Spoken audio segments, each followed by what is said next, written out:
So எல்லாருமே ஆவலுடன் எதிர்பார்த்த சூப்பர் ஸ்டார் ரஜினிகாந்த் அவர்களுடைய என்ட்ரி வெறித்தனமாக அவருக்கான அந்த ஸ்டைலில் அவருக்கான அந்த தோரணை எல்லாம் கரகோஷத்தோட செம்மையாக மாதம் எப்பவும் போல் வந்து ஸ்டைலாக கெத்தாக வந்து சூப்பர் என்ட்ரி வந்து ரஜினி சார் வந்து கொடுத்துருக்காரு.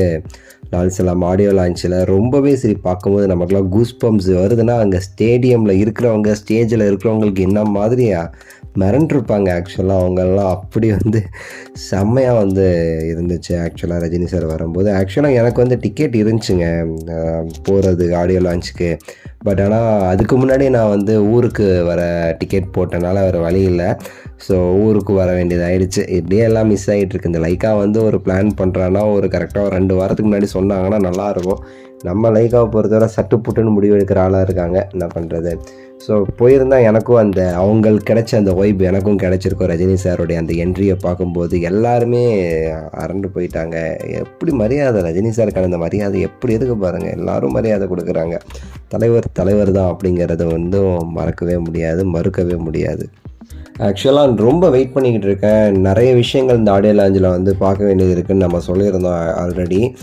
மெயினாக வந்து ரஹ்மான் சார் அவர்களுடைய மியூசிக் இந்த படத்தில் மீதி உள்ள பாட்டு என்ன மாதிரி அவர் போட்டிருக்காரு, ரஜினி சாருக்கான பாட்டு எப்படி உருவாயிருக்கு அதெல்லாம் வந்து பார்க்கணும். அதே மாதிரி பார்த்திங்கன்னா ரஜினிகாந்த் அவர்கள் வந்து ரஹ்மான் சார் பற்றி பேசின விஷயங்கள்.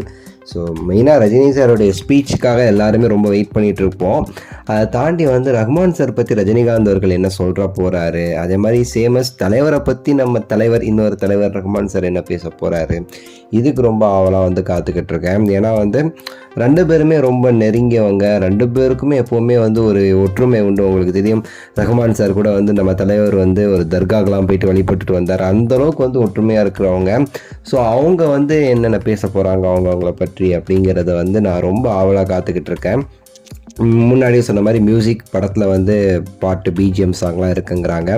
அது எப்படிலாம் வந்திருக்குங்கிறதுக்குமே நான் ரொம்ப கேட்குறதுக்கு வந்து ஆவலாக இருக்குன்னு சொல்லலாம். நீங்களுமே கண்டிப்பாக நான் சொன்ன விஷயத்துக்கெலாம் நீங்களுமே ரொம்பவே சரி ஈகராக வெயிட் பண்ணிகிட்ருப்பீங்க. எல்லாருடைய ஃபோக்கஸ் தலைவர் வந்து தலைவர் ஸ்பீச்சில் என்ன சொல்ல போகிறாரு, ஏதாவது குட்டி கதை காக்காக்களுக்கு மாதிரி ஏதாவது ஸ்பெஷல் ஐட்டம் தான் வச்சுருப்பாரோ அப்படிங்கிறதுக்கு வந்து எல்லாருமே யோசிச்சுக்கிட்டு இருப்போம். எனக்கு ஏதோ ஸ்ட்ரைக் ஆகுது, ஏதோ பேசுவார் அப்படிங்கிற மாதிரி எனக்கு ஸ்ட்ரைக் ஆகுது. பொறுத்திருந்து பார்ப்போம் என்ன பேச போகிறாங்க. உங்களோட கருத்தை சொல்லுங்கள், லைக் பண்ணுங்கள், ஷேர் பண்ணுங்கள், சப்ஸ்கிரைப் பண்ணுங்கள். அடுத்த வீடியோவில் சந்திக்கின்றேன். நன்றி, வணக்கம், மகிழ்ச்சி.